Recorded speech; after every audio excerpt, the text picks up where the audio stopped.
একটু gap gap দিয়ে দাও।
প্রধানমন্ত্রী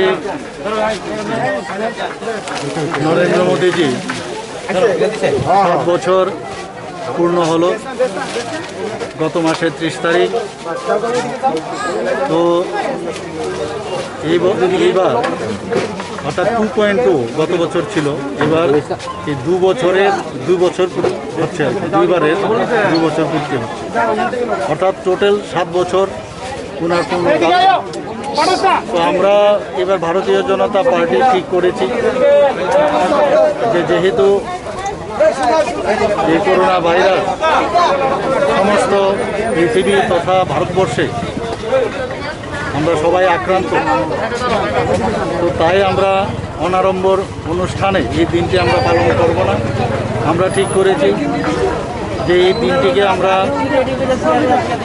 সেবার মাধ্যমে, অর্থাৎ আমাদের ভারতীয় জনতা পার্টি সেবাই সংগঠন এই স্লোগানকে সামনে রেখে আমরা বিভিন্ন জায়গায় সমস্ত মণ্ডলে সমস্ত গ্রামে বিভিন্ন জায়গায় বস্তিতে, যেখানে সাধারণ মানুষ, খেটে খাওয়া মানুষ, যাদের এখন খেটে খেয়ে রোজগারের সমস্যা হচ্ছে, তাদেরকে আমরা ত্রাণ সামগ্রী থেকে শুরু করে ফেস মাস্ক এবং স্যানিটাইজার এগুলো আমরা বিতরণ করছি। তো এইবার আমরা ডেডিকেট করেছি এই 7 বছর যে পূর্ণ হলো আদরণীয় প্রধানমন্ত্রী নরেন্দ্র মোদীজির যে শাসনকাল, তাকে আমরা এইভাবে আমরা এই দিনটিকে আমরা পালন করছি। গত মাসের 7 দিন ধরে আমরা এটা করছি। আজকেও এখানে 8 নং বর্দোয়ালির উদ্যোগে 40 নম্বর ওয়ার্ডে এখানে আমার সাথে আমাদের মণ্ডলের 8 নং বর্দোয়ালির মণ্ডল সভাপতি আছেন, উপস্থিত আছেন আমাদের প্রাক্তন কাউন্সিলর শম্পা দাস চৌধুরী।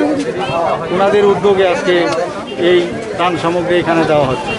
প্রায় যা শুনলাম প্রায় 300 থেকে 350 লোকের মধ্যে এই ত্রাণ সামগ্রী বিতরণ হচ্ছে। এর আগেও আরেকটা জায়গায় ওরা ত্রাণ সামগ্রী দিয়ে এসছে। আমি ওনাদের এই উদ্যোগকে অবশ্যই স্বাগত জানাবো এবং আমাদের ভারতীয় জনতা পার্টির যে নির্দেশ সেই অনুযায়ী ওনারাও কাজ করছেন, অন্যান্য জায়গায়ও কাজ করছেন।